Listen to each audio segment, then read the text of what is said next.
Hey everyone, it's Thursday, August 20th, 2020. Welcome to episode 25 of the Ginger and the Beard podcast.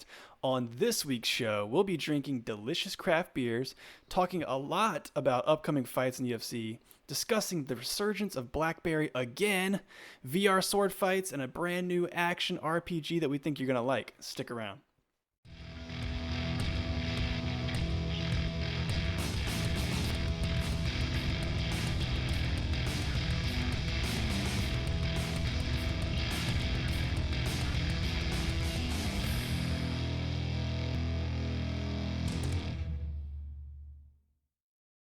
All right, let's do this.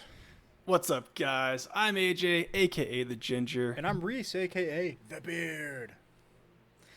Oh boy, we've got a packed show tonight. It's Thursday instead of Friday. We'll be releasing this normal time on Saturday, so if you're not watching live, no change for you, but we're recording a day early. It's kind of like throwing me off a little bit because I feel like it should be the weekend right now. I do, yeah, that's how I feel too, because like I got to work tomorrow. It's like, yeah, this is weird, you know? It's going to be weird. Yeah. Maybe we should just call out sick. Can you call out sick when you're working from home all the time? Does that still work? Yeah. I mean, I just tell them straight up I don't feel like working. And then, Nice. you know, just like I'm using That's the way to PTO. I do need it. a mental health day, you know? That's what I call it. There you go. It works. It's a good way to go. So, dude, how was your week, man? Oh, you beat me to it. My week's been good, dude. Week's been good. Nothing crazy to speak of. Nice busy week. Going by pretty fast. Yeah, I mean, only thing that's annoying is my house is full of flies for some reason. That's weird. I don't know why. Yeah, it's Interesting. just outside. There's just flies everywhere. We even have a pest control company, and they come like once a quarter. And this time when they were here, I was like, "What about these flies? You can do anything about these?" And they're like, "Nah. Unfortunately, it's just the time of year, and you got to deal with it." So that's been driving me a little bit bananas. Yeah, I mean, literally, they're just flying around me while I'm working. I'm like on video calls and like landing on my forehead. And like, I swear to you guys, I don't have like schizophrenia. I'm not like swatting demons off my shoulder. It's flies, you know? I'm just the Lord of the Flies. Yeah, but That's cool. I gotta say, man, my adrenaline's still pumping. We just got done playing some Remnant Wow. from the Ashes. So you guys make sure you check out that YouTube video if you didn't see it live. It was a pretty intense mission we just got done with. Yeah, I'd say, dude, that's pretty good. Pretty intense. Yeah. Man, I got the adrenaline going too. But on the topic of flies, dude, I had a huge ass ant crawl up my neck the other day while I was working. Ooh. And I was like, what was that? I was like, is my wife behind me, like tickling my back or something? And I kept reaching back and I couldn't figure it out. And I was like, yeah, I got it. I freaked out. I got up. I tore my shirt off. I said, Gosh. I told my wife, could you come look at me? I don't know what's going on. I'm freaking out right now. And it like made its way into my beard, bro. No, are you serious? Yeah, and this freaking ant was like an inch long, bro. It was huge. It was like Oh, no. It was one of the biggest ants I think I've ever seen. Did he get lost in there? Was it just like in there? You're just like trying to get it out. He was just poking into the forest to see what was going on. You know, he didn't get immersed. You know, Oh man. he was just It was and then I felt like I had ants crawling on me for the rest of the day. No good. Yeah. I don't mind ants so much. Like I don't flip out, but if I have a spider crawling on me, dude, I turn into like an 8-year-old girl. Oh yeah.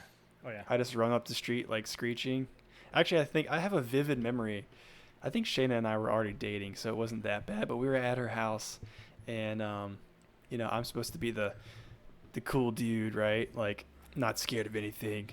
And we were at her house, and like I think we were like helping her parents move some firewood or something like that. And there was a spider web like in this doorway that I didn't see, and I got like a spider web on my face. And I did the same thing that you just described. I think I like pulled my shirt off because I thought it was a spider like in my shirt, and I'm like freaking out. Right. I'm like, man, I just look like such a chump. I'd do the same thing, dude. Fortunately, I think I had already hooked her at that point, so You were good. Okay. You know how the story ends. We get married. You know, it all works out. Yeah, it's a good story for sure. Yeah. So, anyways, how's your week been, man? Besides the ant incident. The ant incident was really weird. Week's been relatively uneventful, which I'm grateful for. No more events, less events. No more trees falling, or like you haven't had like a meteor hit your house or anything yet. Shh. No, don't. No way, dude. Let's not even. Don't jinx it. Don't even say that. They did remove the tree next door altogether. It's just completely gone now. That's good news. Yeah, so that's good. And it's just been a boring old normal week, man. Besides that, I guess. Nothing wrong with that. Yeah, I'll take it.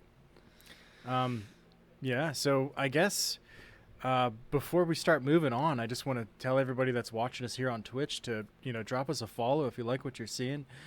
Subscribe on YouTube, give us a like on the video, subscribe on your favorite podcast player if you really want to, and if you really like us, tell a friend. We appreciate that word of mouth advertising, if you will, and as always, we appreciate your support. We love what we're doing here, so we hope you guys do too. Absolutely. And before we dig into our main content of the night, I do want to give a couple of quick announcements that, man, I could not be more excited to talk about. We will have our first guests on the show next week, next Friday. I will say they will not be live just based on some technical challenges that we have to overcome. So make sure you check out the recorded version of the episode next week when it releases. But we're having Victor and Andrew from Lion Bines Hop Farm out of Mechanicsburg, Pennsylvania, joining us next week. Nice. They're going to talk to us all about the hops. You guys know we talk about beer all the time, and we're trying to learn more about beer. And so hops being a main ingredient in some of the most delicious beers out there, we are excited to learn more about that and about Lion Bines Hop Farm specifically. So make sure you tune in for that. And then next, we actually will be doing a guest appearance on the illest podcast so far, another podcast that we've been chatting with since we've been doing our own show.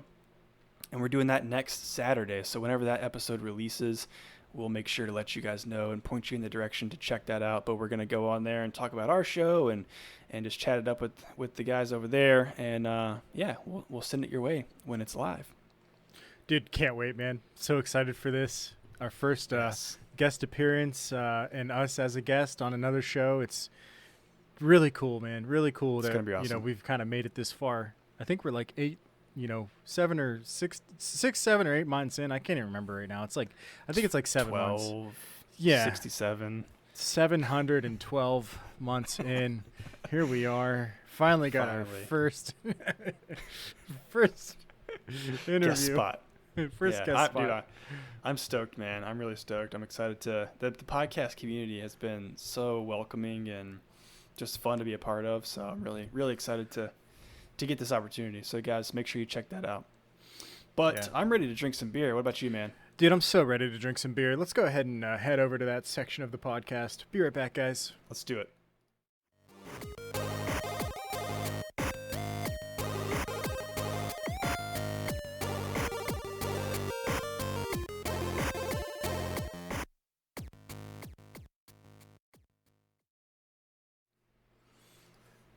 All right, guys, here we are. What you drinking? Let's talk about it. Yes, sir. Yes, sir. So as we do every single week, we put a poll out there on our Instagram channel. Let the voters let us know what they'd like for us to drink this week. And I'm trying to pull up those polls right now to see where we landed. Had another landslide week, I think, for both of us. You guys will see very shortly, but very lopsided. And it's I don't know why. Like, what is it that makes it like that? Is it the can? Is it that they know the brewery, or they know the beer specifically? Like, I feel like they probably don't. A lot of people might not know the beer specifically because they're such, like, one-off types of beers. It's not like a Budweiser or something. It's like something completely random usually. So it's right. Is it the brewery, or is it just the look of the can, or is it just a mixture of? I think it's a mixture of all those things. I think the can 100% plays into it, but then also, like you said, brand awareness and things like that. But this week, it was between Left Hand Brewing's Milk Stout, Nitro Milk Stout, and the Two Roads Two Juicy IPA. And so as you guys can see here, let's hope I don't freak my camera out. Landslide victory for the Two Juicy IPA from Two Roads Brewing. Big time landslide. Yeah, I saw the beard here voted for the Milk Stout. I did. You can see the voters? Yeah, man. Yeah. Oh man, I always lose. Come on, camera. You can do it. Hello. Hello, Clarice. No, You might just have camera. to turn it on, turn it back off, or turn it off, turn All it right. back on real quick. First big investment for the podcast is going to be a new camera for the ginger. There it is. So, anyways, yes, I've got the Two Juicy Double IPA from Two Roads Brewing. I'm going to crack this open, but just to give you guys a little bit of insight, this is an unfiltered New England style double IPA. It's, like I said, unfiltered. So I'm curious, what does an unfiltered IPA actually mean? Really, it's just another way of saying hazy IPA, which makes sense to me now that I know that. So let me give this a quick pour. Oh, they just leave all the sediment and everything in there then. All the goodies. I kind of like hazy beers, man. Seems like I they do got too. more to it. There's more stuff going on in there. So definitely pretty hazy, and this is before. Usually with the hazy IPA, you've got to get to the bottom and do a little swirl action on the can or the bottle to really kick up all the rest of that sediment and really get the full haze. So after I take a couple sips of this, Looks we like will orange do juice. just that. Yeah, it's very, very, very thick and cloudy, as we expected. So yeah, you kind of hit it on the head. It's really just sediment. It's basically a byproduct of proteins and hopefully I'm saying this right. Polyphenols. Yeah, I think that's right. I've heard that word. And when the two of those, do their thing together, they create this sort of byproduct, which creates the haze. And then filtered beers usually do a couple different processes to remove those particulates, that particulate matter. But hazy IPAs just kind of leave that in there. And it really just gives it a different texture. Like a lot of people describe it as like a soft sort of mouthfeel, which does kind of make sense. Like the more that I think about it. I can see that. So this one here, before I take the first sips, on the website, they describe it. They say there's a generous amount of, I'm going to butcher this, Hallertauer, Blanc, Citra, and Mandarina Bavaria hops. That's Okay. a lot of hops with a lot of big names. So, Man. great. So anyways, it says the result is a juicy, fully charged double IPA with notes of grapefruit, pine, I'm going to skip that word, orange, and tangerine against a soft malt backdrop. So let me go ahead and give this a quick sip.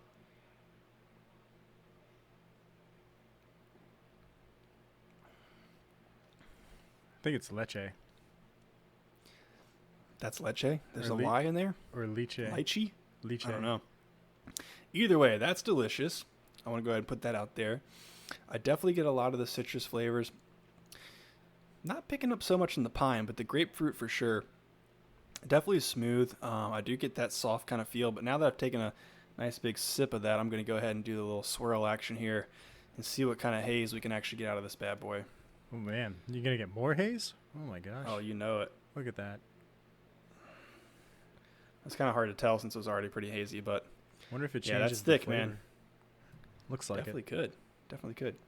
Any flavor changes?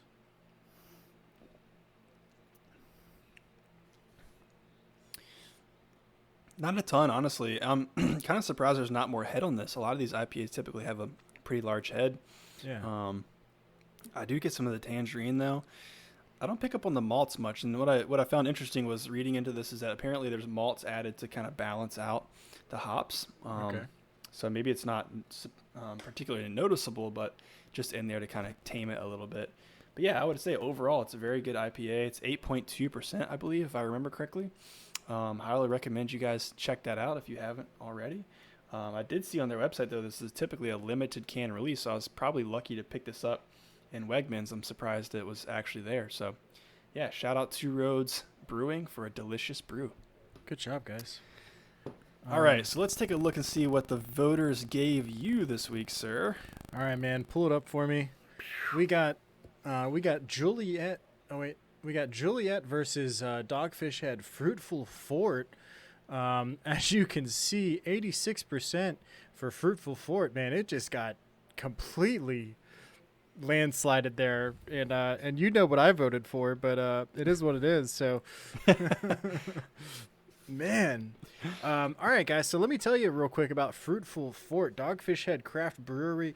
It's a complex Belgian-style ale brewed with 4 types of berries. 4 types of berries, guys, in this little bottle.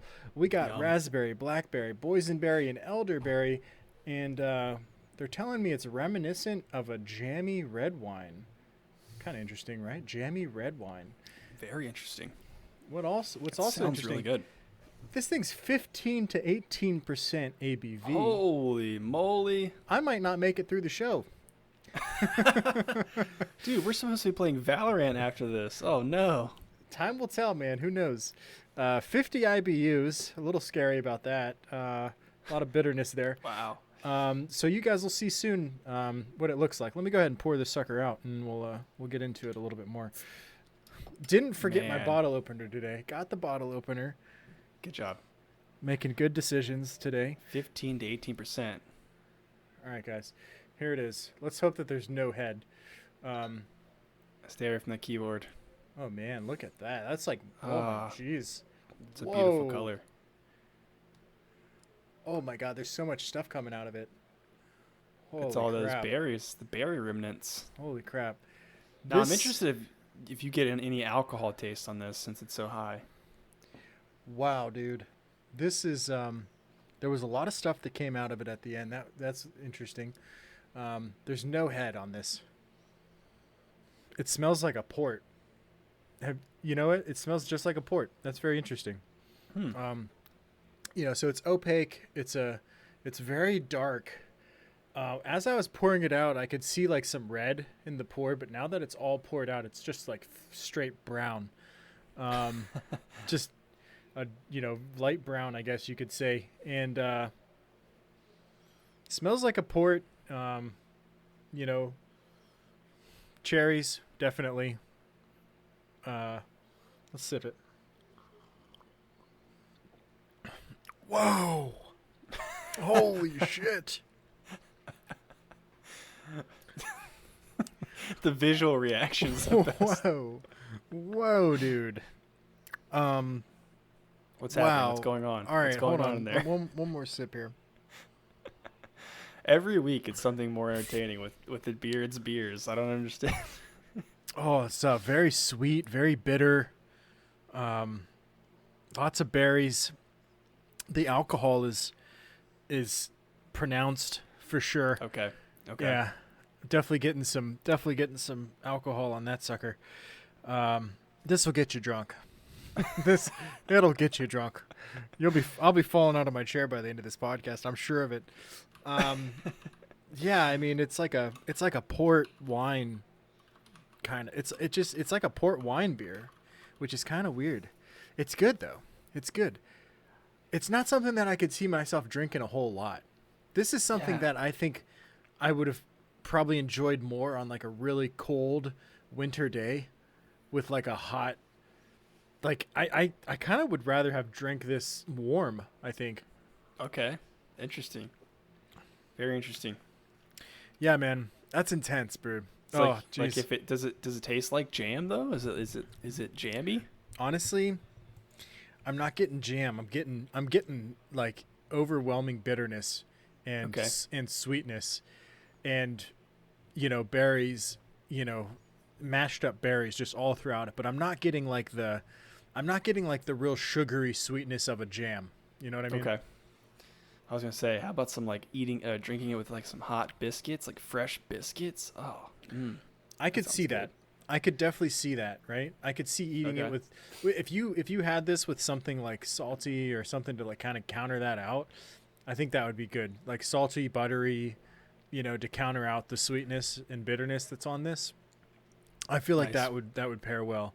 But yeah, I mean, have you ever had a port? If you've ever had a port, I don't think I have, honestly. I'm not much into is it similar to wine or what? It's very similar to wine, just a lot sweeter and a different process. It's a lot sweeter. It's like very full bodied, kind of a different taste. So it's kind of like it's like that, and I'm guessing that's why they call it a fort. I tried looking up what a fort is. Got it. And a fort is just another one of Dogfish Head's beers, right? So they've been calling things forts, I guess, or that's just one specific beer that they made, and it's this Belgian style brewing process, that they've used to give kind of a backbone to this very berrylicious type of beer. Very interesting. Yeah, you take a shot of this, take 10 shots of this, man, you're done for. Yeah, I mean, leave it to Dogfish Head to do something like that because they also are the makers of the 120-minute IPA, which comes in somewhere between 15 and 20% ABV. Very interesting that you mentioned that, right? So the 120-minute IPA and also the Worldwide Stout use the same brewing process as this beer.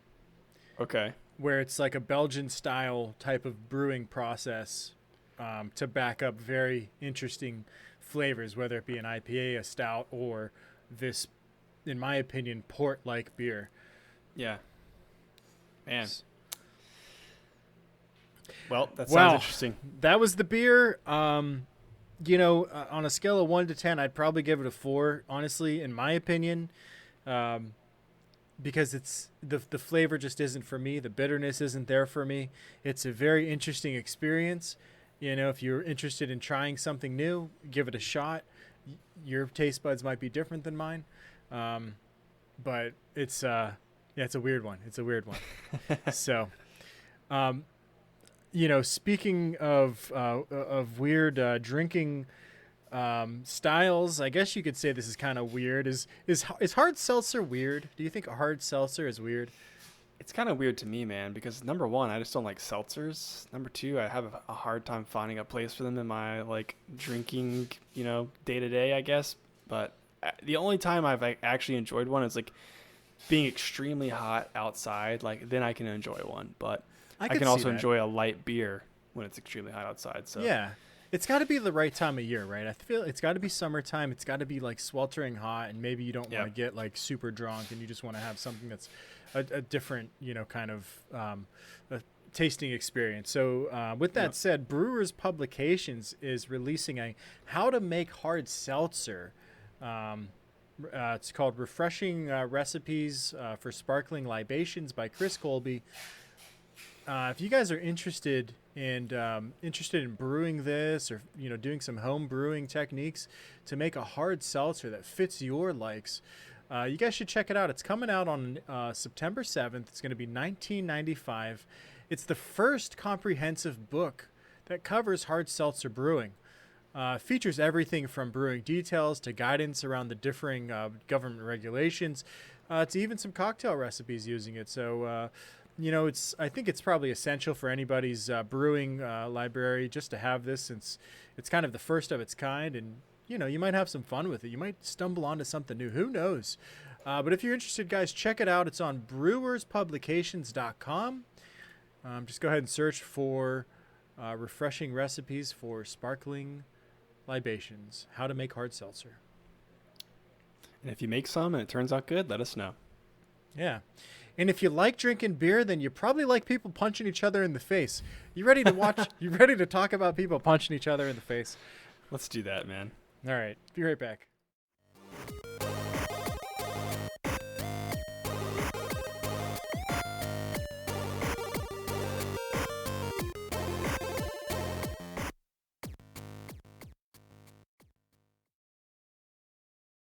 All right, guys, here we are. Let's talk about people punching each other in the face. Yes, sir. While we drink some beer. Okay. All right, guys. So as we do every time we talk about UFC, I want to plug our spin-off series, the Ginger and the Beard Weigh-Ins, which we record every Tuesday. And we go 100% of our time talking about MMA, UFC. So make sure you check that out. We've got a few stories here we're going to kind of breeze through so we can get to our tech news. So kicking us off with that, we've got an official light heavyweight title scheduled already. Jon Jones just vacated his light heavyweight belt this week. Still, just a few days ago. And they've already announced Dominic Reyes versus Jan Blachowicz to fight September 26th. So that's some exciting news. And also happening on the 26th, Adesanya versus Costa. Oh, I can't wait. So, dude, that's going to be a stacked card, a stacked pay-per-view. Can't wait to watch that. Yes, sir. But it was interesting, too. Dominic's actually calling Jon Jones out this week and basically saying, the reason he moved up to heavyweight from light heavyweight was because he was scared of the people in the division, that there's some predators out there lurking around Jon Jones. He didn't say that. I'm making that up. But that Jon's essentially, worried about the people who may potentially get a rematch and might win that fight. Dominic and he just fighted not long ago, and some would say that Dominic won that fight. I'm one of them. So very, very interesting. Yeah, definitely. I'm certainly one of them. I can't wait to see this fight. It's going to be awesome. Who knows why Jon actually moved out. It's probably for money, but good point. I agree. See what happens. So going off of the event this past weekend, Sean O'Malley, everybody knows about Sean O'Malley versus Marlon Vera, how that went. Sean O'Malley finally came out and gave us a little bit of his side of the story. He said, whoever wins, how it happens, however they win, they win. He won. It sucks for me because I lost to someone who I look at as not very good. Whoa. Oh, shade. Whoa, shade. And he goes on. It's a little shadier on this portion here. Let's look at his career in 5 years, and let's look at mine. I'm going to be the effing world champion, and he's going to be an effing journeyman. Wow, dude. Wow. Vera came out shortly after and said he has no interest in a rematch. He said, F him, he quit. Yeah, so these guys certainly don't like each other anymore. I can understand why, but Sean O'Malley has not taken a bite of the humble pie. Which also is interesting because he tweeted not long after his defeat, humbled, period, and that was it. Yeah, and then he said that was kind of bullcrap, and he's not humbled, and blah blah blah blah. Come on, dude. The humble pie was presented to him. He threw it out. He didn't want it. That's funny. Whatever. Well, you know what? I'm excited to see his return. I know he'll be back not too long from now. I'm sure, as long as he gets that injury healed up. And I kind of do think they should run it back, honestly. But I mean, that's up to Dana, and still, like we said on our episode of weigh-ins this week, good on you, Chito. Wait, that is Chito Vera, right? They call him Chito, right? It's Chito. I don't know why I thought that was weird for a second. Anyways, Chito Vera, good for you, man, for that win. Flamin' hot Chito Vera. There you go. All right, guys, moving on. Dana White delivers a reminder to everybody, letting us all know the UFC signings, every time they sign somebody, that means they're cutting somebody on the other side. Almost certainly, they got to do 3 fights. They got to promise 3 fights to every single one of their fighters. So if they sign somebody else has got to go. It's all a numbers game. He went ahead and said this. This is the 4th season, talking about the Contender Series. We've done 4 seasons on this show. This is how it works. He reiterated when asked if fighters currently on the roster should be concerned that cuts are incoming. He said, it's been like this for 20 years. Every once in a while, you'll see a huge cut. We'll go through and, there'll be 14, 15 guys cut in a week, stuff like that. That's just the nature of the beast. And I get it. I mean, look at some of the turnover that we've seen already, right? Corey Anderson's gone, Paige Van Zandt, and then a plethora of undercard level fighters have all been cut. And this is normal. It's constantly happening. So if you guys think that they're being harsh, they're actually not as harsh as they used to be. There was a class act lawsuit against them. A lot of fighters got involved, and now there's a little bit more protection for them. But basically, before, if you lost 2 fights, you were gone. If you lost 2 fights, it doesn't matter. You're gone. Now it's not. Now it's not as strict anymore. But still, if you're not performing, then you're gonna get cut. That's just how it is. So there's so much talent out there. They've got to make room for the up and comers. Yeah, they want the best of the best. They don't got time for people that aren't trying to win the belt. Or who don't want to fight, people who back out. Like, what about Yair Rodriguez? Exactly. What's going to happen with that guy? Come on. Yeah, exactly, man.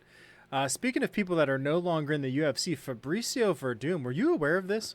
After he fought Alexander Gustafsson, that was his last fight. He's now a free agent. I wasn't aware of this. He's not re-signing with the UFC, so he's no longer in the UFC. He's a part of that last round of people that left. He's testing the free agency pool after fighting his contract. So after this most recent UFC fight, he was done with his contract. He voiced his desire to fight a rematch against Fedor Emelianenko. In 2010, he scored the shocking upset of Fedor, basically giving Fedor Emelianenko his first defeat via triangle choke with a combination of an armbar as well. Which was just insane. Everybody was like, oh my God, crazy. So he's saying that, he wouldn't mind doing that fight again, which is, in my opinion, a little weird. But Emelianenko expressed a mutual interest in running that fight back. I can see why, get that win back in his corner.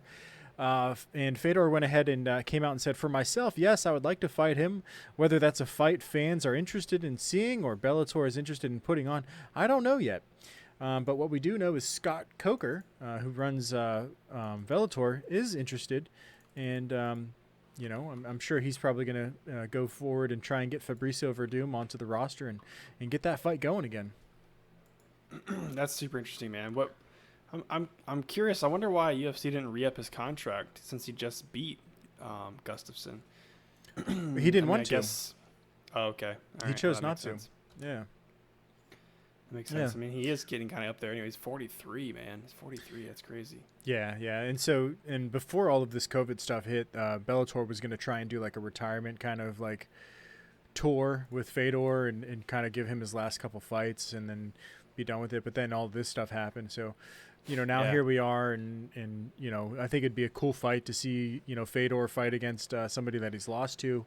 Fedor's only lost to 6 people so far, and Fabricio is one of them. So, maybe we'll see him get that win back in his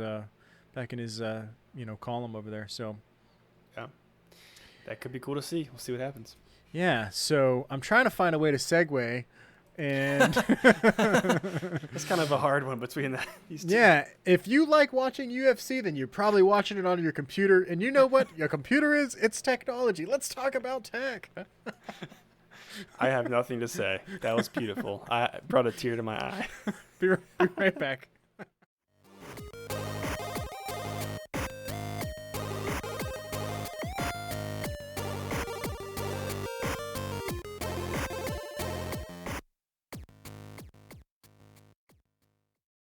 All right, guys, welcome back. We're going to talk about some tech. Let's do it. Yeah, I'm recovering from that segue.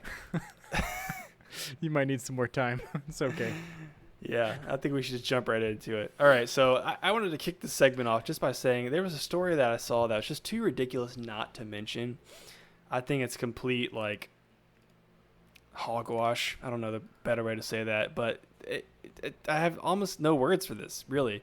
But There are iPhones. Let's just go into it. There are iPhones right now on eBay with Fortnite pre-installed. You guys remember the news from last week. Fortnite got banned from the App Store. We're going to get into it in a little bit in a second. But there's iPhones on eBay right now that are selling for upwards of $10,000 solely because they have Fortnite pre-installed on them.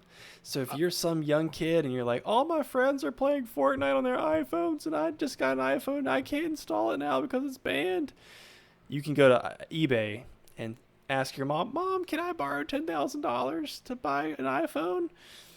And your mom, depending on how rich she is, might say yes. So no. As ridiculous as that sounds, it's true, man. And there's not just one iPhone. There's a multitude of iPhones that are like 4,000, 5,000 out there for you to purchase just to play Fortnite. What? So I looked into this a little bit more, and this battle continues to wage on. So I'm not going to recap what we've already talked about in a previous episode. Make sure you go check out last week's episode to get the full story. But the battle continues to wage on. Epic and Apple, between Epic and Apple.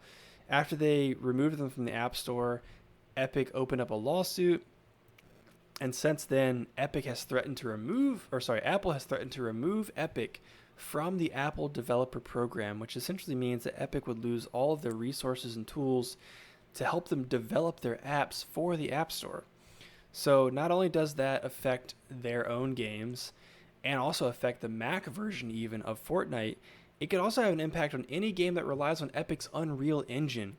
So Epic, as we know, owns the Unreal Engine. Lots and lots and lots of games rely on Unreal Engine. And if this comes to fruition, that could impact a lot of people. So all I've got to say is slow your roll, Apple. I mean, geez, dude, you're like escalating this like crazy. Yeah. You've removed them from the App Store.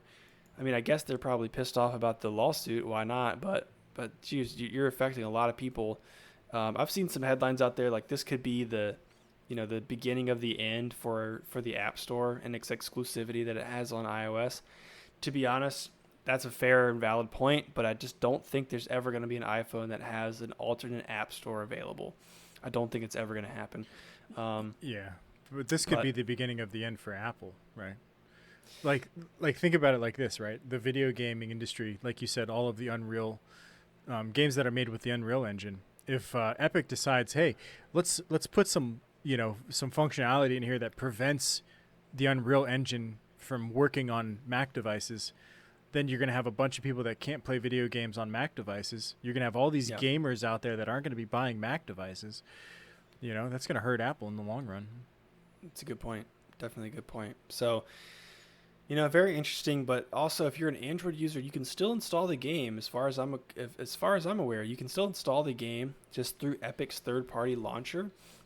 So again, it's a little bit, people may have some hesitations about that for security reasons and things, but that's how they did it when they first launched to Android, and you can do that. You can do that still now.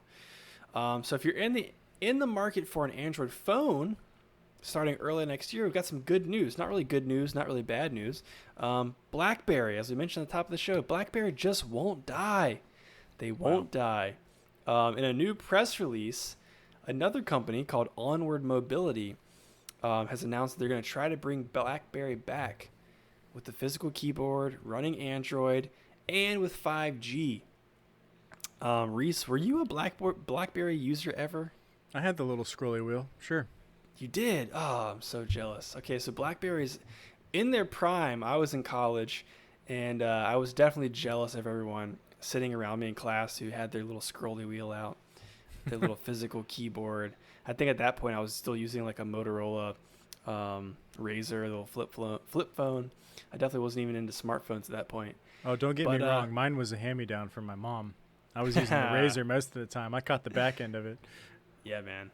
The hand-me-down phones. Yep. So this phone's slated to be, according to the press release, slated to be available in both North America and Europe in the first part of 2021. This actually comes from an article from Gizmodo, and Onward Mobility, a quote from the article is, Onward Mobility is planning to target its BlackBerry phone at businesses and enterprise professionals who want something that delivers both a tactile typing experience and an emphasis on privacy and security. So this is where my interest becomes piqued. I'm just like, number one, I don't really know how much of a need there really is for any of that. Apple kind of has a lockdown on the security market. It kind of seems like their phones are all about privacy. They're extremely secure. There's been instances where terrorists are even using the phone, and then Apple refuses to unlock them for government. Right? So pretty secure, I feel like. Yeah. Whereas Android has a little bit of a lesser reputation in that regard. And also, why do enterprise and business professionals require a tactile typing experience? I'm like, what a weird thing to say. Like, hey, we think these business guys on Wall Street really could use a physical keyboard. I don't know. Come on. They have briefcases. They have suits. Why not have a keyboard? I just don't understand the logic behind that. I don't know about that logic, but I do think that there is some value in having a physical keyboard. Certainly with my big, meat fingers, I miskey things constantly, and I'm constantly deleting the M when I'm trying to put an M. You ever have that problem where you go to type an M and then you delete the first? Anyway, yeah. So I mean, I could see some value there. Some people probably have that problem and they wouldn't mind having a physical keyboard. Yeah, I can see that as well. I'm just weird. Like in the press release for them to say we're targeting these users, these buyers for this reason. It's like, what about a businessman who needs a physical keyboard more than any person? Honestly, I was thinking about this. If any demographic picks this up, I believe it's going to be the super young kids, these teenagers, the tweeners, whatever generation they're called these days. But they're like, hey, man. You boomers don't have keyboards. Yeah, losers. This physical keyboard, this is the first phone that's ever had a physical keyboard, bro. Exactly. I'm like, dude, these are the kids we play Valorant with. I'm just shut up and go to your bedroom. Yeah. Is it past your bedtime? Anyways, but this kind of stuff where it's like denim jeans, denim washed out jeans were super popular in the 80s or whatever. And kids think it's fun to wear them now because look at my cool pants. I'm so retro. I'm so hip. BlackBerry is popular back in the Stone Age, so they're going to be excited to pick this up and show all their friends their cool new physical keyboard. Yeah, frankly, you know what, man? The more I look at this, the more I kind of like it. It looks pretty sleek. I like the back of it. I like having a physical keyboard. I don't know. It's kind of speaking to me right now. Well, to be clear, that's actually an older BlackBerry. That one actually has been out on the market. The one, if you're watching the video version, that phone actually exists. I can't remember what the name of it is off the top of my head right now, but that is one that actually has released. BlackBerry also released one a couple years ago called the BlackBerry Priv, and it was actually a sliding phone. Like you could slide it up, and it had the physical keyboard underneath of the display. Right. So they're out there. So I'm not really sure what they're going to do differently with this one. Probably not much in terms of the physical appearance of it, if I had to guess, but probably laser definitely beams. Probably laser beams. Yeah, it's got a built-in. Since it's for business professionals, it's probably got a built-in laser pointer for your PowerPoint presentation. Exactly. It probably comes with like Microsoft Office pre-installed. You know, the default email client is Microsoft Outlook, so you just immediately want to stomp your phone out. You know, all that good stuff. You don't like Outlook? I love Outlook. Oh my gosh, I knew you were gonna say that. I'm an Outlook user, man. Love the functionality. It's all that stuff. You're a very practical kind of guy. I know that. Oh, I'm a wizard, bro. You're a wizard, Harry. You're a power user. I love You're it. A power user. Love it, man. You can do so much. You know, I don't really know how to transition to this next story either, other than to say like, you know, BlackBerry just won't go away. Facebook also just won't go away. Boom. I think that's pretty good, right? You guys rate us on our transitions here. We're really trying to get better about these segues. So you guys just go ahead and if you like our transitions and our segues, just give us a thumbs up on the YouTube video. That's all we ask. It's better than what I was going to do, which would have been. And if you use a BlackBerry, then you've probably used Facebook. It's like the if you give a mouse a cookie book. Yeah, dude. Oh man, God. That's too funny. If you're old enough to know what BlackBerry is, you probably have a Facebook page. Yes. So, anyways, all right. So you are a VR user, Reese. What do you have, an Oculus or do you have an HTC Vive? I can't remember. I got an Oculus Rift S. Okay, you've got an Oculus Rift S, which means you have an Oculus account, and you know that Oculus is owned by Facebook. Yes. Well, when Facebook acquired Oculus, the biggest fear and concern of users was that eventually Facebook was going to require users to log into Facebook in order to use their VR headset. And at first, Palmer Luckey, the owner or CEO of Oculus, was like, no, this is never going to happen. Sure. Well, in fact, we have reached the day where this is happening. What? I'm not kidding you. I wish I was kidding you. So this article comes to us also from Gizmodo, and there's a quote that says, anyone who is new to an Oculus device after October must log in with a Facebook account. At that time, existing Oculus users will have the option of merging their Facebook and Oculus accounts. Anyone who does not merge will have 2 years before their Oculus accounts are kaput. The devices will technically still work, but full functionality will require a Facebook account. Okay. It goes on to say that all future Oculus devices will also require a Facebook account, regardless of if you already have an Oculus account. So that, just to clarify, there's a new Oculus device, I think it's the Oculus Quest 2 or something like that, or Quest Pro, I can't remember, coming out in September. If you, Reese, as a Oculus owner, decide that you want to buy that new Oculus, you're going to have to connect your Facebook account with that device in order to use it. So before we go any further, how do you feel about that? How does that make you feel? That's kind of weird. I don't know. I want to know what happens to my purchase history and like all the stuff that's stored in my Oculus account. Does it get moved over? Like, well, it's interesting you should say that, because there's actually terms of service changes coming from Oculus that you must agree to, right, to use their devices. And essentially, in such few words, it states that Facebook will be looking at your VR usage to improve your experience. Air quotes. Improve your experience. Okay. So that's their scary. BS. Yeah, that's their BS way of saying, essentially, we're going to be watching and monitoring your usage of your VR device and probably collecting the information on what kind of apps you like, what kind of content you're likely to purchase, all these sorts of things, probably all in the name of targeted advertisements and selling your information to third-party companies. What I'm afraid of is the fact that my Oculus has like 6 cameras on it. Very good point. There's lots of quote unquote conspiracies about your phone listening to you at all times and Facebook showing you ads for men's underwear when you told your wife, "Hey, I got some holes in where my pooper's at. I need some new undies," and then you you get some. Oh man, sorry, I cracked myself up.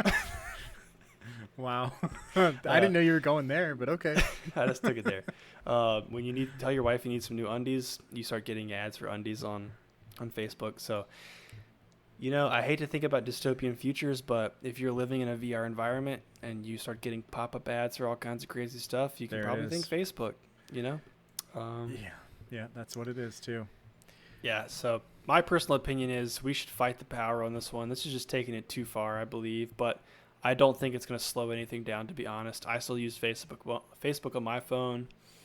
I let it do whatever it wants. I don't think I have anything to hide. I get annoyed by targeted advertising, but, it kind of is the world we live in these days. But it's a scary thought, man, to know that Facebook's looking at literally everything. I mean, typically we have our hobbies and we have our, our online presences and things like that kind of separated.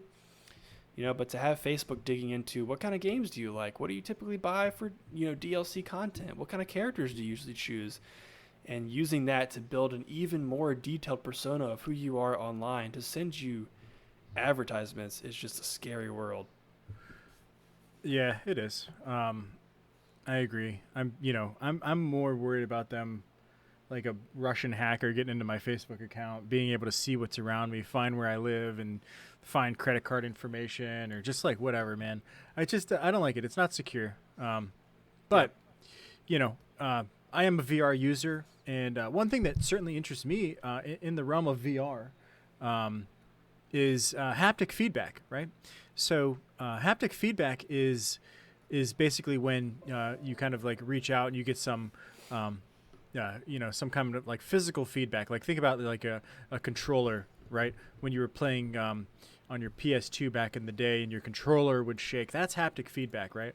And so a company has come out with a new type of controller. You can see it on screen now. It kind of looks like almost like a lightsaber kind of deal here. Wow, that looks freaking dope. Yeah, so this is Tactical Haptics. It's introducing a new saber grip, is what it's called, for feedback in VR sword fights and fishing, right? Yeah, kind of cool, right? So it's a new form factor, basically, which you could see here. We haven't seen anything like this before. It's aimed at delivering immersive VR sword fights, fishing games, and much more. It was revealed today, actually, which I think is even cooler. We're capturing it, today.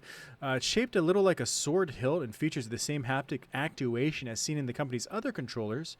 So they got a bunch of different haptic feedback that are devices that they're getting into, but the form factor gives it more natural feel, certainly for sword fighting or fishing experiences. So contact with the enemy's sword, shield, and body is felt via the sliding plates, and this creates a haptic solution. So you can see right where his hand is, you see those two black little like handle plates, right? Those slide up and down. Those will slide up and down and make it kind of seem like you're hitting something. I'd like to hold it and feel what that's like. But also even with with a fishing game with your rod, basically you'll feel the tug of a fish on your reel. That's so cool. Yeah, man. I'd love to. Go ahead.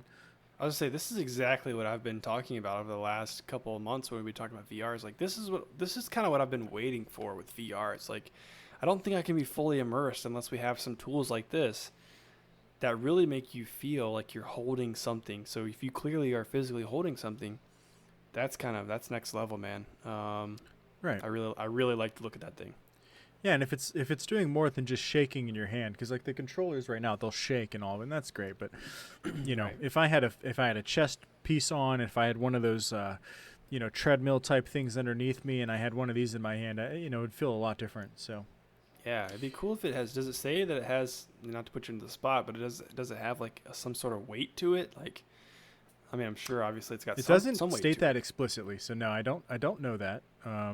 I also don't know. It doesn't state whether or not it shakes. I assume that it shakes because like all controllers shake, right? Right. All I know is that those little black sliders will slide up and down to kind of give you the illusion of your basically of like when you hit something, the sliders will slide in a certain way to make it seem like you actually just hit something and your sword's bouncing back. Yeah, So exactly. it's got to have weights in it, it has to.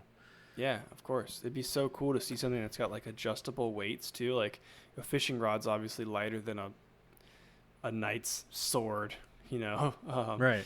So that'd be cool to have like adjustable weights. But that's so cool, man. I'm excited to see that in action. I think so too. And if you like VR, then you've probably ridden in a lift.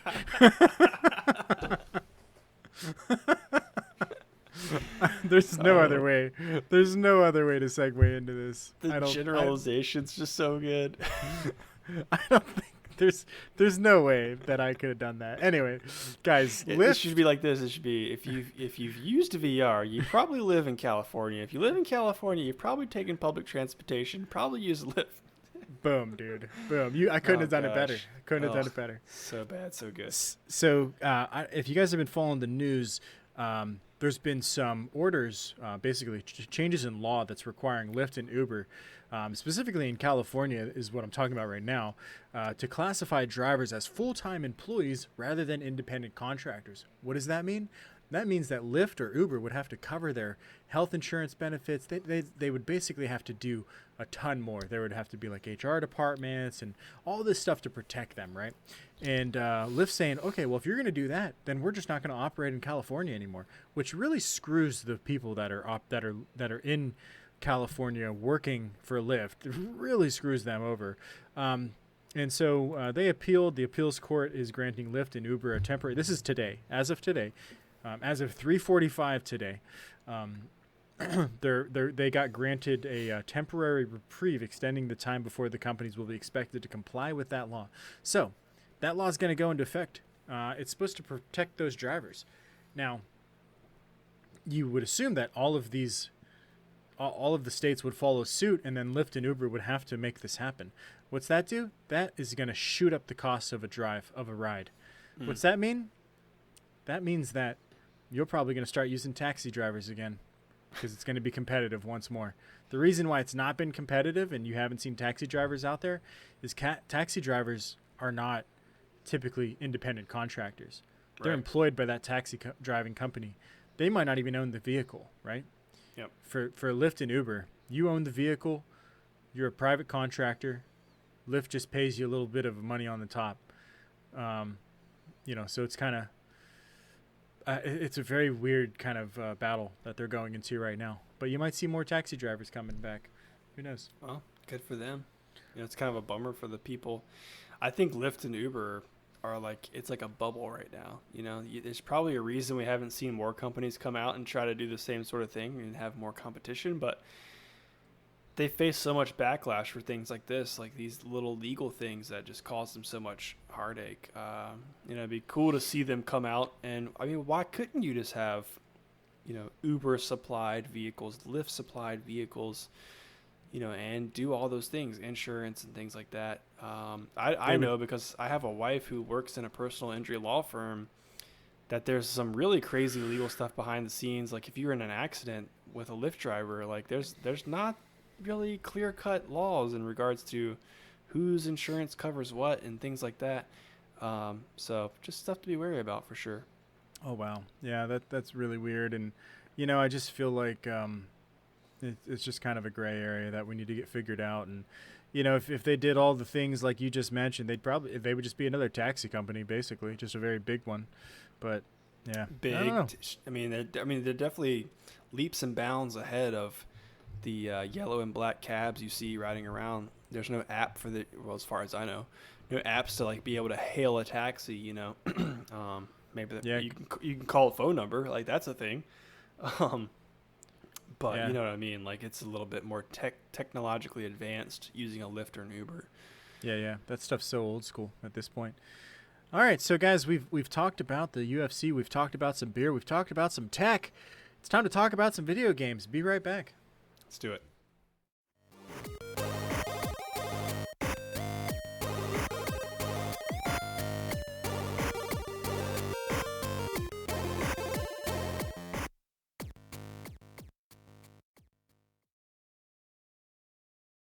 Guys, we're back. One of my favorite topics, one of my favorite things to do is play video games. Let's talk about it. Yes, sir. Jumping right into this, guys. Epic Games, we give you guys a little bit of information about Epic Games every week. They do free games. Who doesn't love free games? I love free games. I do too. You know what? And we got two to talk about this week. We got Enter the Gungeon in God's Trigger. We'll talk about Enter the Gungeon first. It's a $15, $14.99 value. It's an action indie adventure game. Enter the Gungeon is a bullet hell dungeon crawler following a band of misfits seeking to shoot, loot, dodge, roll, and table flip their way to personal absolution by reaching the legendary Gungeon's ultimate treasure, the gun that could kill the past. Oh, man, that sounds intense. Whoa, calm down. So it's got that 16 or 18-bit kind of imagery going. Looks pretty cool. Works pretty cool. It's mostly single player, but it's also local co-op. Kind of weird. Boo, we were this local close. co-op. Dude, we almost won. We were this close to playing it before the show tonight, but then we found out that you have to do some weird stuff to make it work. Yeah, local co-op. There is a. I'm not going to shout out the software, but there is software that you could use if you are just like doing online. But just add it to the game, man. Just add it to the game. Anyway, guys, Come on. $15 free. Moving on, God's Trigger, another $15, $14.99 game action indie roguelike. Slay enemies with speed and precision in an over-the-top show of blood and explosions. Play solo or with others. Make split-second decisions. Dodge bullets. And use weapons and abilities to inflict violence in the most graphic way possible. What does this game remind me of? Old-school Grand Theft Auto, where it's top-down. Yeah, kind of get that aspect to it, but it's a lot more faster-paced. You're throwing grenades. You're shooting people. Things are blowing up. Blood's everywhere. It's crazy. But guess what? Sucker's local co-op. What the hell? We were this close. This close. We almost played this game before the show, but then we found out local co-op. Local co-op, and I didn't see a alternative way for us to do this online. So anyway, guys, can I just slow us down here and say, how do you play local co-op on a PC? Like, have you done that before? You've been a PC gamer way longer than me. Dude, I have no idea. Do you bring a separate keyboard? And you're like, hey, bro, you want to bring your keyboard over and play some God's Trigger? Honestly, I don't think that's. I don't know. I think you literally have to plug in like two controllers. That's the only thing I can think of. But I just don't know. I don't know how that works. Honestly, it's weird. That's foreign to me. It doesn't make sense. All right, enough of Epic Games. You got a little bit of information for us.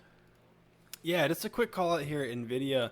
I saw an article today that NVIDIA reports they're having a great second half of the year so far, posting revenues of $3.87 billion. Nice. How long of a period of time, you ask? That's for their second fiscal quarter.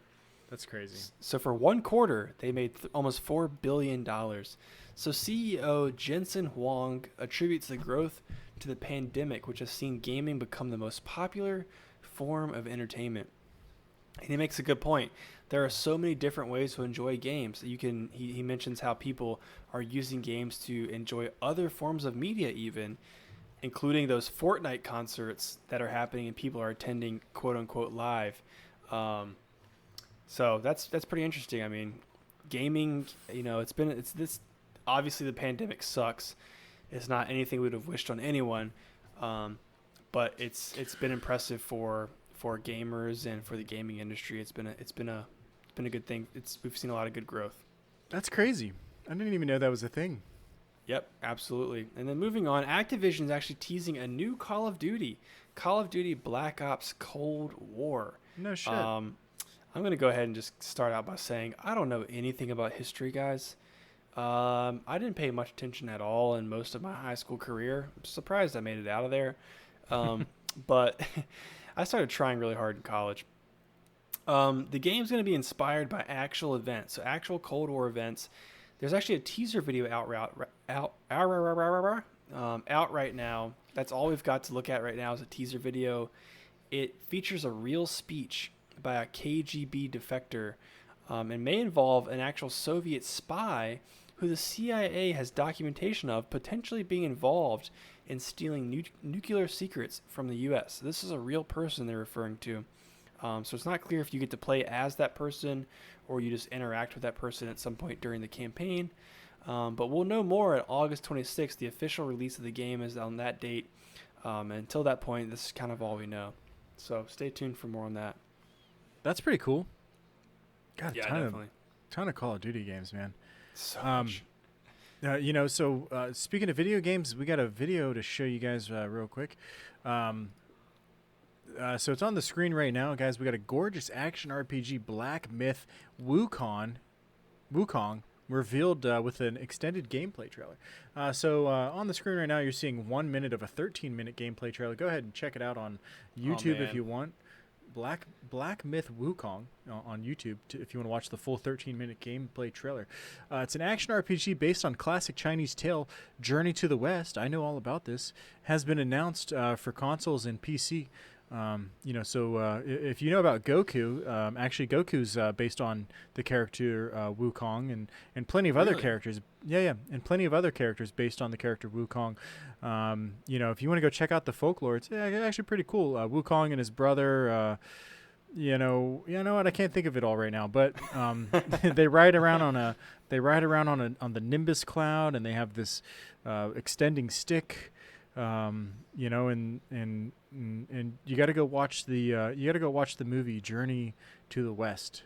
It's very interesting stuff. I saw it when I was like 13 years old. Anyway, it appears to be taking a Souls-like approach to gameplay with a vibrant art style, guys. It looks really nice. It looks beautiful. That's an amazing landscape. Yeah, so it's 13 minutes gameplay. It's in free alpha right now. The gameplay video shows it includes exploration. It shows you the combat. It shows you the stealth. The boss battles, a montage of different environments, and a giant battle thrown in for good measure. And you don't see it on screen right now, but interesting enough, you turn into like a little cicada.